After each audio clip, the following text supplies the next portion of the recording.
桃园市府有公务员涉嫌收乌西钱来协助厂商通过扩厂的申请，检方所在约谈了后是认定两个业者，佮有姓施的科长，佮一个姓陈的退休人员涉嫌犯贪污治罪条例。这科长是10万交保，因也另外3个人先押禁见。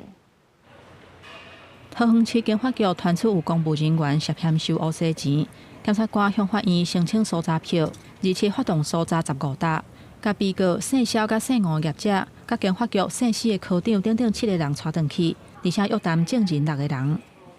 经检察官讯问后，认业者2人及已退休公务员涉犯贪污治罪条例等罪嫌，罪嫌重大，并有勾串灭证之余，向法院申请羁押禁见。这个案件发生在2023年，被告姓肖的业者涉嫌利用别人工厂要申请扩厂，甲欺负警法局的公务人员乌西。而且捌摕300万，甲迄当阵的警法局姓许的副局长乌西，毋过去用拒绝。了后，甲警方处报告，代志怎安尼逼出来？经过检察官审问了后，一个已经退休姓陈的助理由证人转做被告。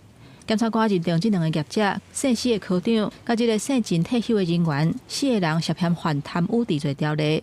除了姓施的科长无羁押的必要，以10万块交保，其他已经向法院申请羁押禁见。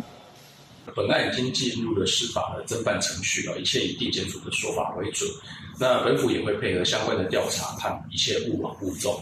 检方会发动调查，是因为怀疑有公务人员私底下收乌西钱，利用审查的机会，让特定的厂商申请扩厂会过。因为市府回应讲，一切尊重司法，会配合相关的调查。记者综合报道。